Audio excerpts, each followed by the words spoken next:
মুলাদিতে ব্যবসায়ীকে মারধর করে টাকা, অলংকার ও মূল্যবান মালামাল ছিনতাইয়ের অভিযোগ মুলাদি থেকে আমাদের রিপোর্টার শামীম সরদারের পাঠানো তথ্যচিত্র। বরিশালের মুলাদি পৌরসভার ৬ নম্বর ওয়ার্ডে এক ব্যবসায়ীকে মারধর করে নগদ টাকা, অলংকার ও অন্যান্য মূল্যবান মালামাল ছিনিয়ে নেওয়ার অভিযোগ উঠেছে স্থানীয় কয়েকজন চিহ্নিত সন্ত্রাসীর বিরুদ্ধে। ভুক্তভোগী ব্যবসায়ী ইউসুফ ফকির জানান, গতকাল রাত আনুমানিক ১০:৩০ তিনি ব্যবসায়িক কাজে ও মালামাল ক্রয়ের উদ্দেশ্যে মুলাদি বাজারে যাচ্ছিলেন। পথে পৌরসভার ৬ নম্বর ওয়ার্ডের মামুন শিকদারের বাড়ির সামনে পৌঁছালে একদল সন্ত্রাসী তার পথরোধ করে। এ সময় তারা দেশীয় অস্ত্র দিয়ে তাকে এলোপাতাড়িভাবে মারধর করে গুরুতর আহত করে এবং এক পর্যায়ে তিনি অচেতন হয়ে পড়েন।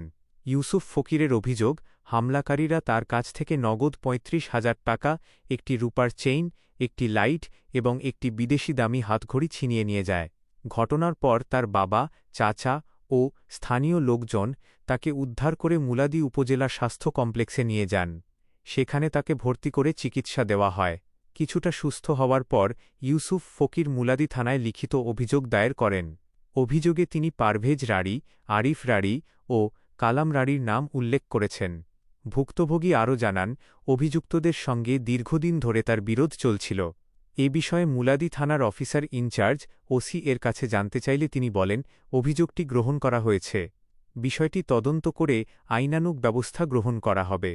ডেস্ক রিপোর্ট, জনতার কথা নিউজ টিভি, ঢাকা। আমার দামে বোনের দিকে আমি কিনতে পারিনি, তার জন্য আমি টাকাটা ঘরে রাখছি।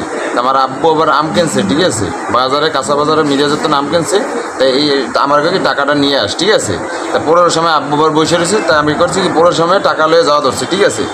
এরপরই আপনার বনফুলে ঘুরে যাওয়া ধরছি।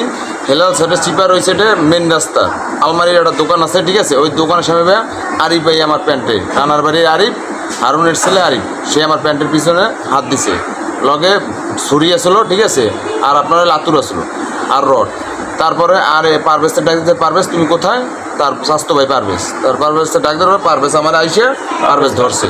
আরিফে আমারে করছে কি রড দিয়ে ইচ্ছে মতন পিটান পিটাইছে। 7 থেকে 8টা, এই যে আমার পাও, আমার এই পাও এখানে ছেঁচামার দিয়েছে 7 থেকে 8টা, ঠিক আছে। আমার গেঞ্জিগুলো ছিটে লেছে, আমার এই বাইরে আমার হাতের অবস্থা গেলে আমার লগে 35,000 টাকা, 35,200 কয় টাকা জানি আমার লগে আসলো। আর আপনার 1.5 ভরি একটা চেইন আসলো, আমার রূপার চেইন, হাতের একটা বেস্ট লাইট, ঠিক আছে।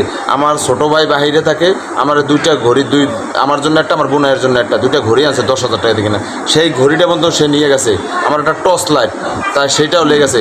পাশে মুন্নি আলমের ছেলে কামাল পাশে খারান নিয়ে আসলো।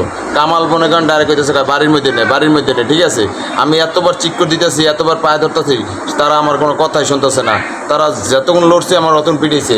আমার এই যে গেঞ্জিটা এই যে অবস্থা করছে কেন্দ্র, আমাকে ডাইরেক্ট কালকে আমার জবাই করে নিত। কপালটা বলো আল্লাহ বাঁচাইছে। আমি জোরে চিক করে দিয়েছে, মানুষজন বাইরে গেছে, ঠিক আছে। এর মধ্যে ওরা যেই কইছে যে মানুষজনে কইছে ধর শালারে, এই সেই দৌড় দিছে। আমি পারে কালকে আমার জানলে আমি ফিটাইছি। এইটার আমি বিচার চাই, ঠিক আছে। যে তারা যদি বিচার যদি না করে, তার কেমনি লাইফ হবে, পরবর্তীতে আমার যে একটা কিছু হইবে না তার কোনো গ্যারান্টি দেবে কিনা। আপনার ওই গল্লিতে কে ডাকি নিয়েছিল? গল্লিতে ডাকি নিয়েছিল আমার আরিফ।